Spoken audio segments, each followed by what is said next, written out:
lagi kanyang susundin, lagi niyang pakinggan ano man ang sasabihin mo at maging sunod-sunuran siya ano man ang gusto mo. Hello mga guys, kumusta kayo? Panibagong araw, panibagong video na naman tayo. And sa araw na ito ay isa na namang video ang aking tuturo sa inyo na simpleng gabay o simpleng pamamaraan na makakatulong sa atin. At bago ang lahat, gusto ko lang ma-disclaimer sa mga taong hindi naniniwala at hindi gusto mga kagaya nitong video. Please skip this video and maghanap kayo ng videos na gustong-gusto nyo dahil ang video na ito ay para lamang ito sa mga taong naniniwala and gusto mag-try.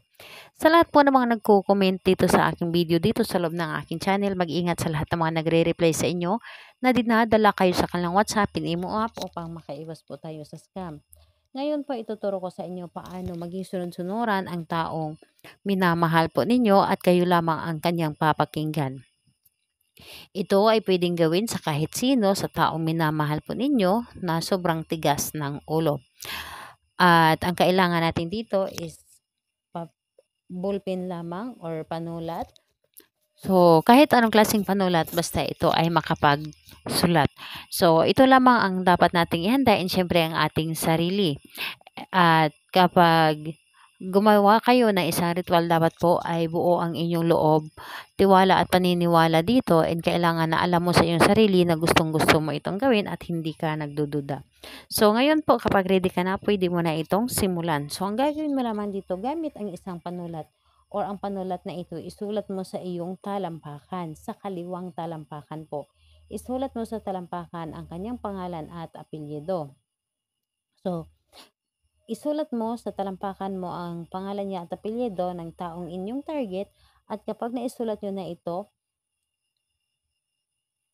isulat nyo rin ang words na maging sunod-sunuran ka anuman ang gusto ko. So, kapag naisulat mo na ito, iapak mo ito and yung apak na diin na pagkaapak, at sabihin mo dito pangalan at apelyido ng iyong target. Ano man ang sasabihin ko, ano man ang gusto ko, ako lamang ang iyong susundin, ako lamang ang iyong papakinggan. Wala kang ibang papakinggan kundi ako lamang, sasabihin ko at susundin mo. So, ayun po, lahat-lahat na ay sabihin mo at idiin mo lamang yung talampakan mo na may sulat ng kanyang pangalan. So, ayun, sabihin mo, naluluhod ka kung ano man ang gusto ko. So, ayun po, think positive ka lamang at ano man ang sasabihin mo, papakinggan ka niya, and wag mong madaliin ang resulta nito. Kailangan nabuo ang iyong loob dito and tiwala, and wag mong laging isipin ang iyong mga ginagawa. Pagtiwala ka lang sa iyong mga ginagawa, ito ay matutupad. Kailan ito pwedeng gawin?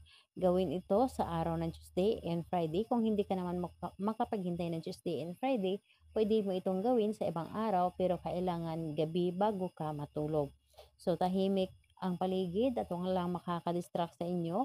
And think positive, ito ay gagana, ito ay umepekto sa kanya. So, ayun po, salamat po sa inyo. Bye-bye everyone. God bless us all.